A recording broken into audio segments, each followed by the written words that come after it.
Nous restons encore sur cette débâcle électorale pour l'ANC et Jean-Pierre Fabre personnellement. Dimas, Jean-Pierre Fabre a été sanctionné. Oui. Si oui, pourquoi? Oui, premièrement, par l'improvisation.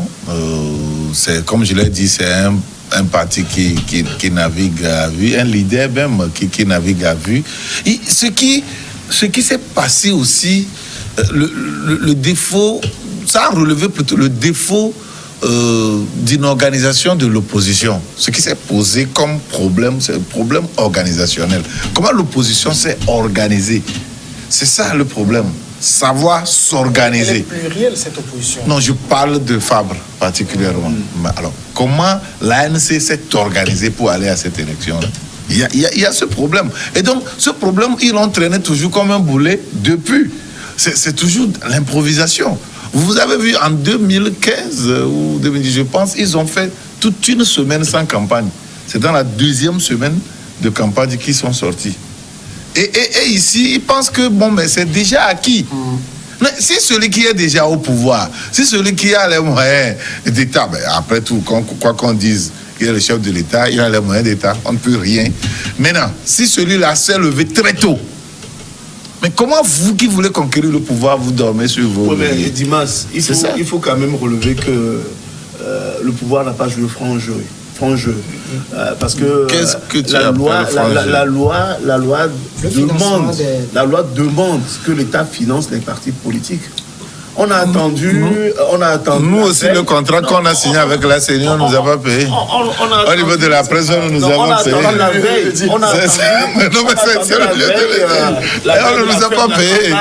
On ne nous a pas payé. Pour leur donner de l'argent. Non, c'est pas sérieux. On les a pénalisés pour cette campagne-là. Ils auraient peut-être pu faire mieux et autrement s'ils quoi qu'il en soit, un parti qui sort, je suis parfaitement d'accord avec toi, mais un parti, je ne pense pas que c'était volontaire.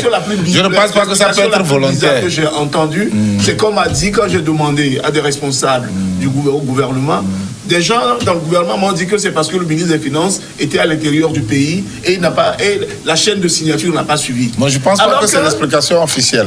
Quoi qu'il en soit. Alors que c'était prévu et que déjà en décembre, le 5 décembre précisément, on avait voté, le gouvernement avait voté sur le montant des 500 millions. Et ils ont réparti ça. Comment ça se fait que déjà, avant même le début de la campagne, et du moment où les 7 candidats ont été retenus, pourquoi le ministre des Finances n'a pas fait diligence pour que ces gens soient payés? Je peux être d'accord avec toi dans le sens, dans l'unique sens que, comme c'est prévu par la loi, il faut le faire. Mais on ne peut jamais aller... On ne peut jamais... C'est ce que j'ai dit. Non, mais... Pour pénaliser l'opposition. Uni non plus n'a pas eu ce financement. C'est tous les autres partis. C'est tous les partis. Il y a Samuel qui disait tout à l'heure que l'opposition n'a pas de moyens. Et l'État sait bien, le pouvoir sait bien que l'opposition n'a pas de moyens. Plus de moyens que la loi leur donne. Pour qu'ils puissent battre campagne, on fait encore restriction. Quoi qu'il en soit, innocent, quoi qu'il en soit, ce peu de moyens ne peut pas permettre de conquérir le pouvoir. C'est-à-dire que si tu, c'est ce que je dis. Je dis simplement que. Non, je dis simplement que qui veut voyager loin ménage sa monture. Quand Podjuro a pris son candidat, le candidat du Saint-Esprit. Je dis c'est 42 millions, non. C'est parce que l'UNIR a des cadres qui sont immensément riches. Il y a pas obligatoirement. C'est une question d'organisation, c'est tout. Pas obligatoirement. Non, mais moi, je peux te parler des cas que j'ai vécu. Dans la vie, personne ne peut dire que celui-ci a donné tel moyen pour faire dans la vie. Les gens se sont organisés, des jeunes se sont organisés, ils sont allés vers les gens. Donc ce n'est pas uniquement. Mais c'est des ressources humaines. Il faut chercher ces moyens. Mais je vais terminer par ceci. Je vais terminer par ceci. C'est des milliards. Je vais terminer. Non, ce n'est pas aussi vrai que ça. Cette fois-ci, les gens se sont mis d'accord pour dire que l'argent n'a pas sorti. L'argent n'a pas circulé. Donc, c'est ça.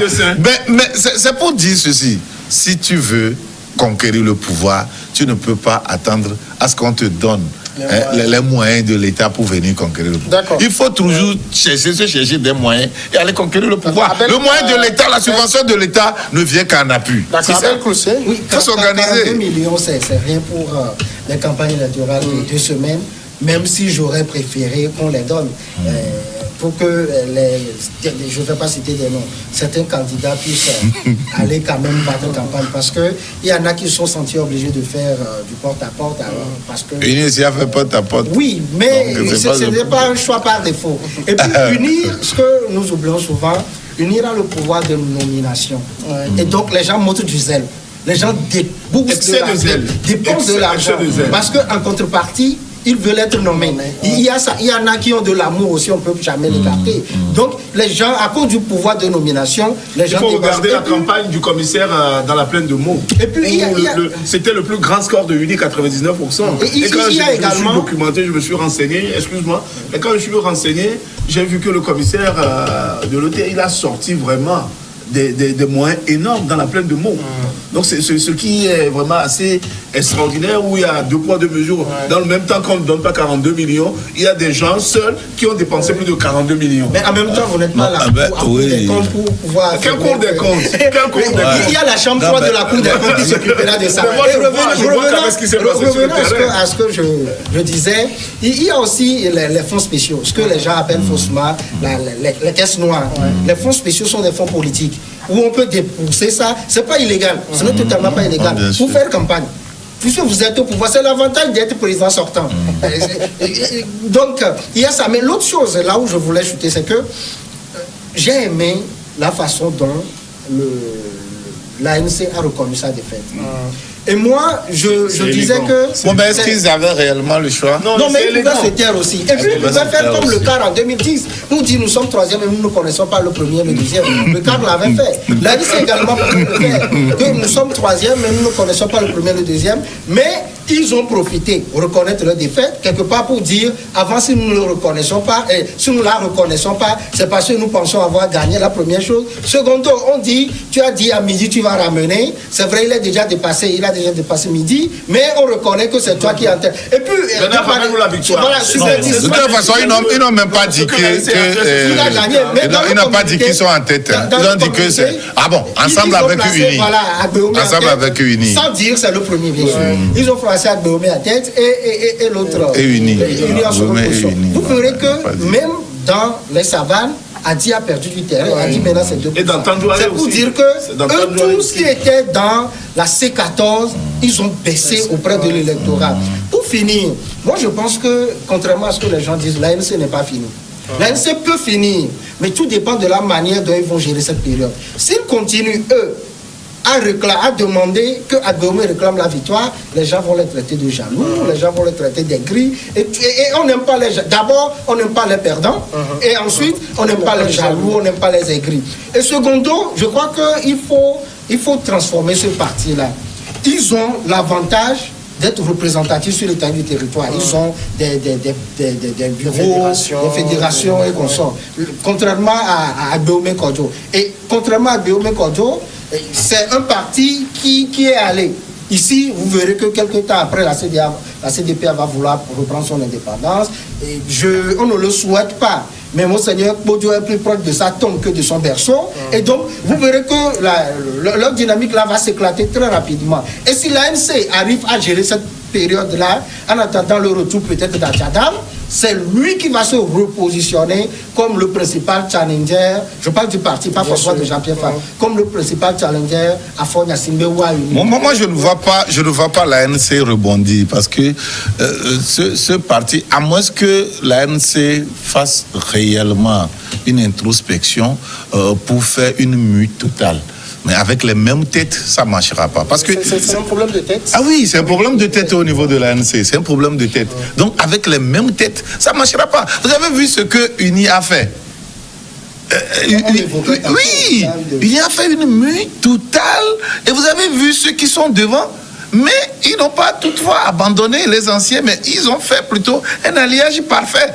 Et tout passait dans la... Ça ne veut pas dire qu'au sein d'UNI, il n'y a pas de problème. Mais le problème ici, c'est que UNI sait s'organiser. Et Fonia Singbe, non, c'est pas uniquement ça. C'est pas uniquement ça. Les gens, si vous avez le pouvoir, vous ne savez pas. Oui, il y a ça. Mais si vous avez le pouvoir, vous ne savez pas vous organiser, les gens vont vous chipper le pouvoir. Facilement, les gens vont vous chipper le pouvoir. Mais c'est des gens, au sein de l'UNIR, vous allez voir que c'est des gens qui devancent les choses. Non, l'UNIR, il faut dire que c'est une machine et les gens même ont peur de faire le contraire de ce que le parti décide. Oui, on a vu le cas Pascal Bojona. Pascal Bojona, il était incontestable. C'était le ministre grand format, c'était le ministre à tout faire. Donc, mais quand il s'est mis en marche, même simple élection municipale, il n'a pas pu aller. Ce qui fait que ça donne les gens. Tu sais qu'on est fort que dans un système. C'est le système qui te rend fort. Quand tu te mets en marge du système, vous allez voir même que même les amis d'hier de Agbomé qui sont de Pascal Bojona, qui sont dans le parti, aujourd'hui n'arrivent plus à l'approcher parce qu'ils ont peur justement des retombées. Pourquoi ils vont l'approcher? Mais vous voyez qu'il suffira qu'on accepte encore de nouveau Pascal dans le parti, que voilà les amis. Ce qui signifie que quand un parti qui a le pouvoir, les gens sont obligés de se rallier derrière ce pouvoir. Pouvoir de nomination. Oui, ça c'est une évidence. C'est une évidence. Aujourd'hui, vous allez voir que on parle de l'ANC. L'ANC est complètement laminée. Mais pourquoi l'ANC est laminée de cette sorte? C'est parce que le parti n'a pas su s'adapter à l'évolution de ce peuple-là, à la maturité politique des Togolais qui comprennent aujourd'hui ce qu'il y a lieu de faire, ce qu'il n'y a pas lieu de faire. Maintenant, quand on parle de développement, on parle de développement. Politique de l'ANC, eux autres parlent d'abroder. C'est caduc. S'adapter, c'est le discours. Non seulement le discours, mais la méthode aussi. Parce que quand vous voyez, même tous les communiqués, je donne un exemple qui est tout à fait simple. Regardez les communiqués de l'ANC et retournez un peu dans le passé, regardez les communiqués de l'UFC. C'est la même chose, c'est les mêmes méthodes. Le langage, c'est la même chose. Toujours dans la contestation. Quel genre de contestation? Contestation stérile. Un parti politique n'est pas toujours que dans un parti politique de l'opposition, n'est pas toujours que dans la contestation, mais c'est un parti de proposition. Vous voyez, c'est une partie de proposition qui doit axer son discours sur l'évolution du peuple qu'il défend. Il doit axer son discours selon la vision des Togolais, ce qui ne se fait pas. Quand vous voyez aujourd'hui, les jeunes qui sont là, qui sont en quête de boulot, en quête de travail, en quête de moyens financiers pour survivre. Mais on n'a jamais vu une proposition concrète de l'ANC allant dans le sens. Seulement ils disent il faut que le pouvoir la parte. Quand le pouvoir part, vous aurez du travail. Comment on fait? Regardez, on lit le destin de tout un peuple au départ de quelqu'un.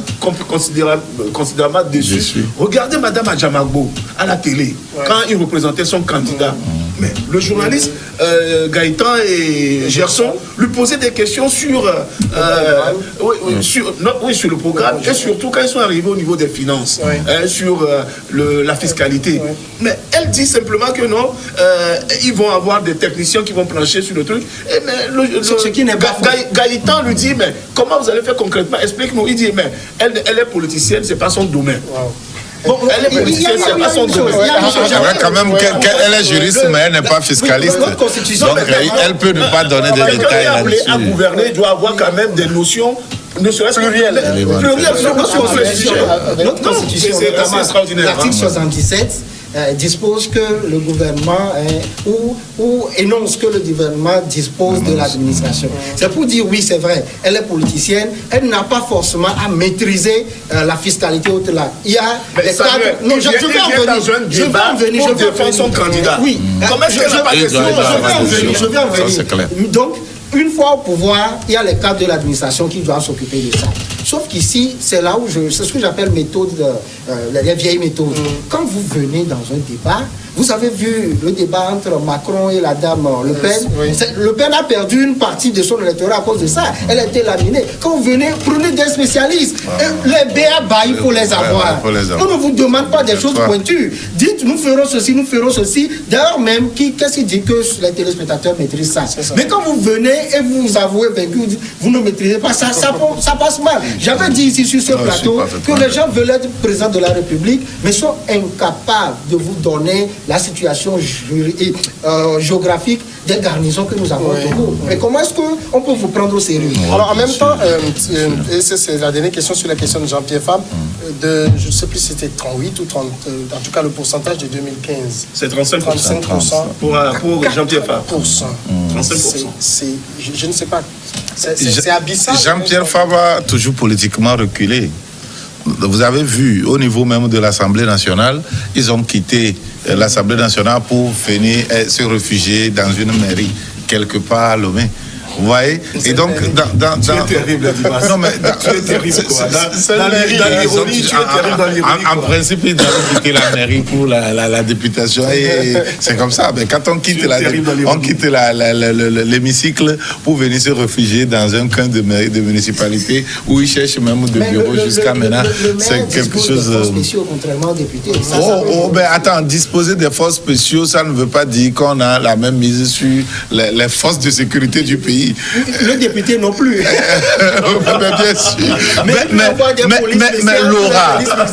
Mais l'aura du député est différent de l'aura de maire. Attends, tel que conçu ici. Voilà, je suis d'accord. Tel que conçu dans notre politique. Le maire d'Antananarivo, mais... Non, mais c'est pourquoi je vous ai dit tel que conçu ici. Parce que ici, vous voyez, à Lomé, il n'y a pas un maire tout puissant.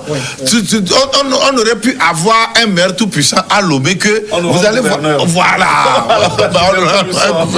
Vous voyez, mais vous allez voir que ça devait être autre chose. Mais être maire d'un petit arrondissement caché quelque part, en quittant le titre. Non, mais c'est une communalisation intégrale.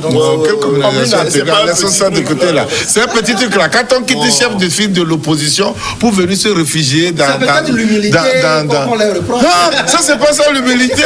C'est une régression. C'est une régression. Mais que nous évoquons, on va y aller rapidement parce qu'il reste moins de 10 minutes. Oui, mais moi j'aimerais dire ceci. Oui, j'aimerais dire ceci avant le dernier sujet parce qu'il y a quelques minutes. Innocent disait tout à l'heure que Agbeyome était dans sa logique de contestation. Oui, Agbeyome peut ne pas être d'accord avec les résultats, mais jusqu'à quand nous allons avoir ces contestations stériles en refusant les défaites élégantes? Jusqu'à quand? Parce qu'en démocratie, il y a ça aussi. Le fait d'accepter sa défaite. Et je vous assure. Peut-être qu'il le fera après la proclamation. Après la proclamation définitive. Peut-être on attend ça. Mais c'est quand même inadmissible. C'est par rapport au lourd passif qu'on a sur les élections. Oui, mais le passif, demain, le passif, si nous voulons construire l'avenir, nous ne pouvons pas nous accrocher quand même au passé comme ça. De la victoire du président sortant, moi je voudrais qu'on insiste sur un facteur. Le taux de participation, il a été extraordinaire, 76%. Qu'est-ce qui peut l'expliquer? Oui, ça veut dire que cette élection était un enjeu. C'est un taux qui est supérieur à celui de 2010 et de 2015. Ça veut dire que l'électorat voudrait vraiment donner sa parole dans ce truc. Et surtout, ce qui avait motivé les gens, c'est parce que on a fait croire que le Saint-Esprit allait agir pour provoquer l'alternance. Et tout le monde s'est dit, si c'est le prélat qui l'a dit, il faudrait qu'on aille aussi pour donner notre voix. Et dans le même temps, ça a créé un conflit. Les militants unis se sont dit, non, attention, il faudra qu'on aille voter pour faire barrage au prélat et à son candidat. Donc c'était devenu une dualité. Et les gens ont voulu montrer que non, nous on est plus nombreux que vous. Et dans le même temps, ceux d'Agbeyome se sont dit aussi que cette fois-ci, avec toute la mobilisation, etc. Donc c'est ça qui a fait qu'il y a cette participation assez énorme. Deuxième chose que j'ai dû remarquer aussi, c'est que pour une fois, le chef de l'État sortant, Faure Gnassingbé, déjà sûr de sa victoire, a fait vraiment un travail de terrain. Je crois que c'est seulement dans 2 ou 3 préfectures qui n'a pas été, notamment... dans les lacs, à Agou, et à Tantouaré, dans la Vega. Donc il y a 4 ou 5 préfectures qui n'ont pas fait sur les 33 préfectures que compte le Togo. Il s'est impliqué personnellement dans ce truc-là. Et vous savez que dans nos traditions, quand un chef arrive quelque part, c'est quand même le chef. Oui. Les villageois ou bien dans les campagnes où ils se sentent considérés, puis ils se disent il a serré on en a vu à Belouvois, avec le résultat d'Agbelouvois. Et il s'est dit, les villageois se disent donc si c'est le chef même qui vient chez nous, il faudra qu'on l'aide. Il faudra qu'on lui apporte notre voix parce qu'il est venu jusque chez nous. On a vu même il reconnaît notre existence. Dans des rizicultures, dans des champs de coton. On minimisait ça, mais ça a porté. Dans des champs de coton. Mais ce sont des trucs où les villageois sont partis dire tu vois. Du maïs exposé, il a ramassé. Mais oui.